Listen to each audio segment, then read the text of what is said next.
Olá pessoal, bem-vindo a mais um vídeo deste canal.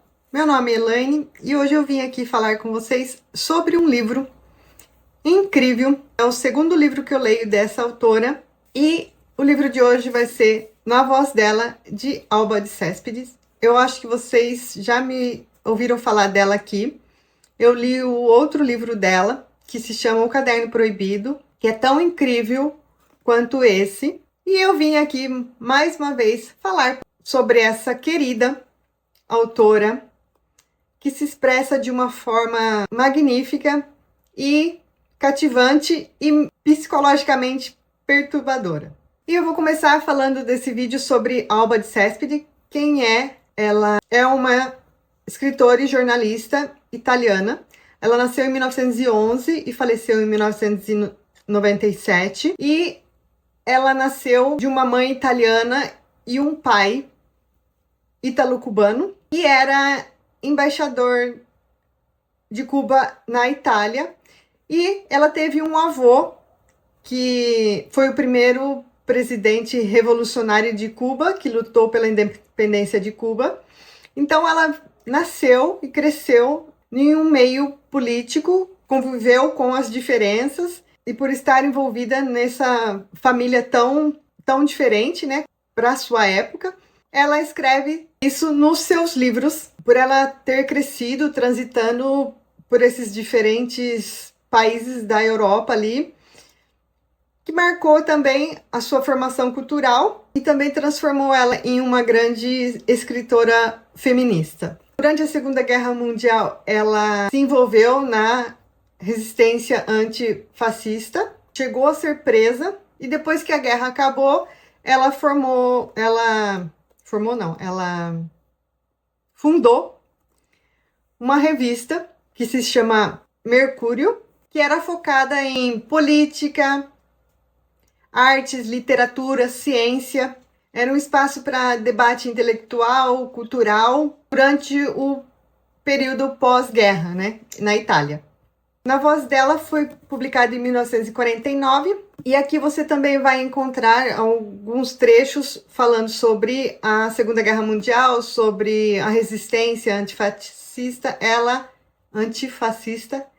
Ela coloca isso aqui também nos personagens que você vai encontrar aqui na terceira fase da Alessandra. Bom, Alessandra é a protagonista do livro, que é quem conta a sua história em primeira pessoa. Ela vai contar toda a história. Aqui ela está escrevendo. Você vai descobrir no final que ela está escrevendo a sua história para justificar, talvez, a sua dor e as consequências que isso trouxe para a vida dela. Porque um ato de loucura muda a vida de uma pessoa, principalmente de uma mulher.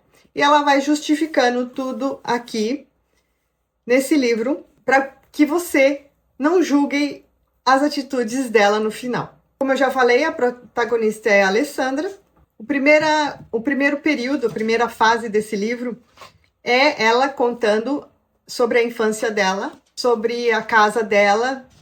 Ela sempre descreve o lugar onde ela mora, um lugar úmido, sempre fala da escada que vai até a casa dela. Parece um lugar tudo muito precário, tudo muito triste. Fala das amizades que ela tem, que são pessoas diferentes dela. E a vida daquelas mulheres naquele lugar onde ela vive. A mãe da Alessandra, ela é pianista, ela dá aula de piano, mas é visível que ela é uma mulher infeliz no seu casamento, ela é submissa ao marido. Ela poderia ser muito mais do que ela é aqui, mas em obediência ao marido, que não é um grande marido, que não tem nada de especial, vai podando a mãe da Alessandra. A Alessandra tem esse nome. Alguns meses após o nascimento dela, ela perdeu um irmão, o irmão se chamava Alessandro, e a mãe dá o nome do filho morto para ela. Isso já faz com que ela carregue um grande peso dentro dela, porque ela recebe aquele nome como se fosse uma obrigação dela assumir o papel do irmão. porque a mãe colocava grandes esperanças no irmão, de que o irmão fosse um grande pianista. A mãe aqui está sempre falando que o irmão era alegre, que o irmão era isso, está sempre elogiando o irmão. O irmão morreu com 4 anos, afogado. E a Alessandra se vê nessa posição de substituir a felicidade que seria se a mãe tivesse aquele menino, né? Ela se vê na obrigação de ser tão boa quanto seria o irmão. Isso já traz um peso muito grande para ela. Ela está sempre tentando agradar a mãe, na infância até a adolescência. Ela está sempre querendo entender a mãe. E ela vê ali a tristeza da mãe e ela tenta ser a alegria da mãe. E ela tenta não incomodar a mãe com a presença dela. Esse início eu já achei assim, muito tocante, porque você vê a responsabilidade que aquela criança está tendo em relação ao emocional da mãe. Ela tenta ali ser a felicidade da mãe. É claro que não vai conseguir, né? A mãe acaba se apaixonando por um outro homem. A Alessandra aqui descreve esse pequeno período de felicidade da mãe e como a mãe mudou ali naquela época, mas por vários motivos, principalmente porque é um período onde a mulher não poderia se divorciar do marido. Ela ficava muito mal falada, as consequências eram muito grandes para uma mulher divorciada. Ela acaba tirando a própria vida e isso traz consequências muito grandes para a vida da filha, da Alessandra. O pai também não é um homem emocionalmente muito estável e acaba enviando a filha para a família dele cuidar dela, porque ele não sabe o que fazer com aquela criança. E aí ela vai morar com a avó. Esse já é o segundo período do livro, que é a fase da adolescência, que ela vai morar no interior com a sua avó. E ali as coisas são muito diferentes do que ela estava acostumada. Ali a mulher, ela realmente tem que ser submissa. A avó tenta domá-la, né? Fala que ela é muito rebelde, que ela puxou para a mãe dela. E ela tenta tirar essa rebeldia de dentro daquela adolescente, transformando ela numa mulher mais simples, ensinando bordado, ensinando crochê, como se isso fosse mudar a vida da Alessandra, como se isso fosse domá-la, né?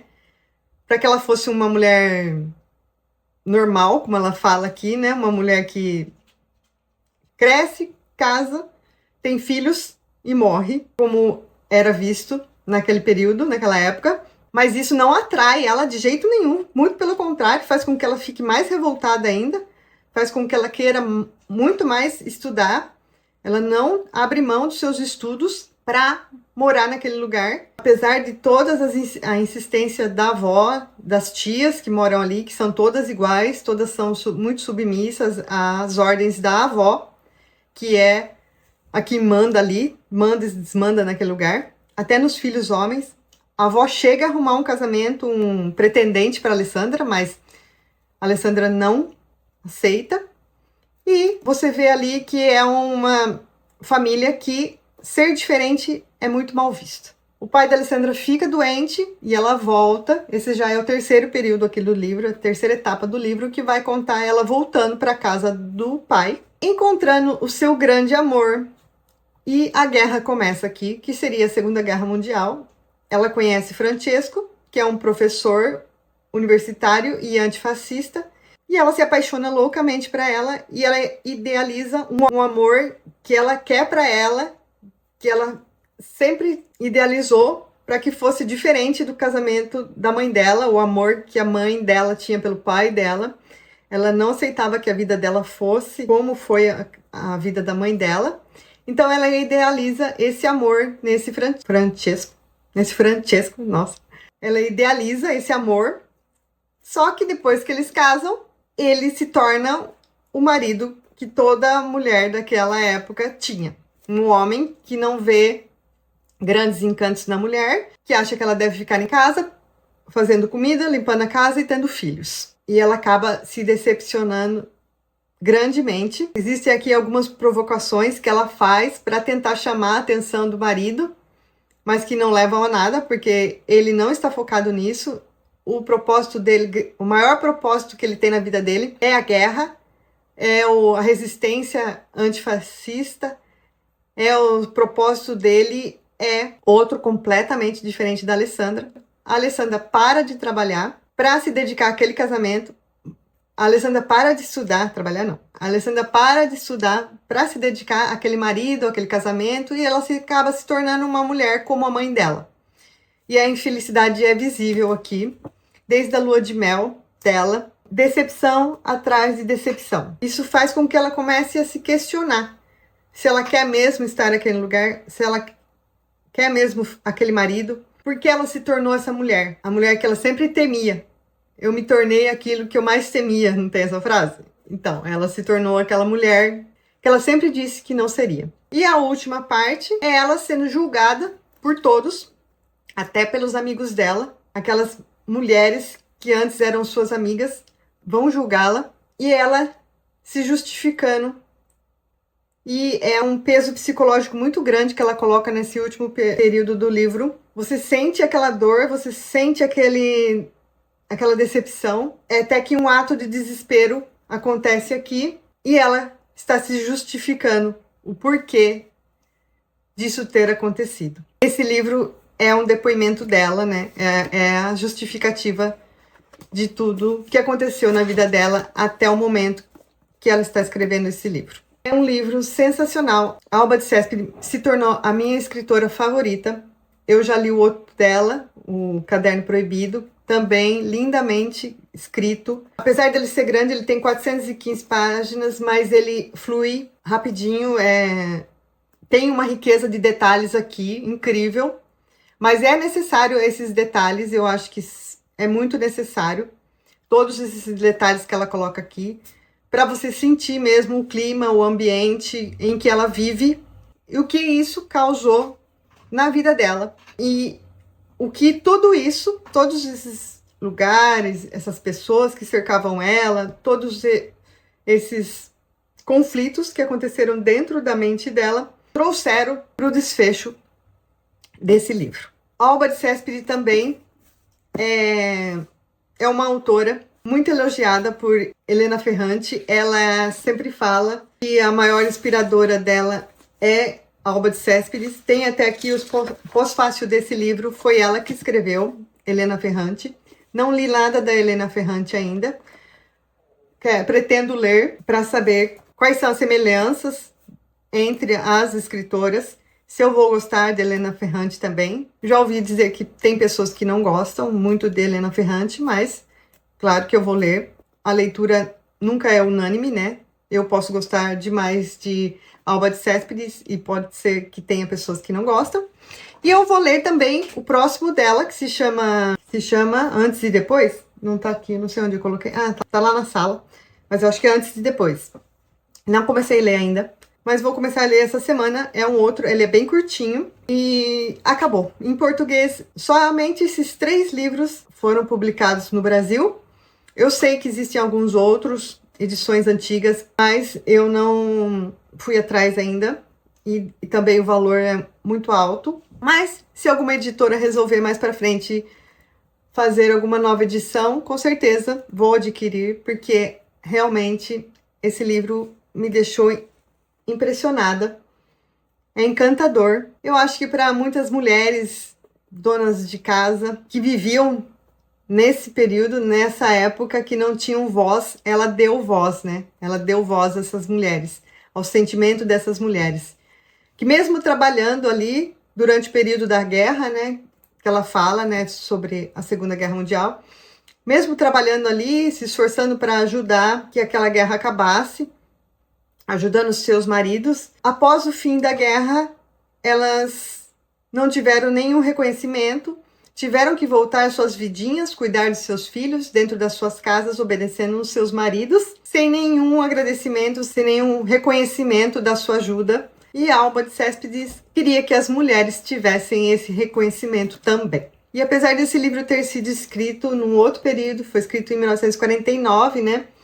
Um pós-guerra, quantas mulheres você não conhece ainda hoje que abrem mão de suas vidas, de suas vontades, de seus desejos para caber na rotina de um casamento, né? Quais as consequências que isso traz para a vida de muitas mulheres? Algumas ainda conseguem se libertar desse padrão, mas ainda algumas vivem nesse lugar de infelicidade e talvez vivam eternamente porque foram ensinadas a ser assim ou por qualquer outro motivo, ainda vivem a infelicidade de um casamento. Bom, essa foi a resenha de hoje. Espero que vocês leiam na voz dela e leiam também o Caderno Proibido. Vale muito a pena. Não se assuste com o tamanho.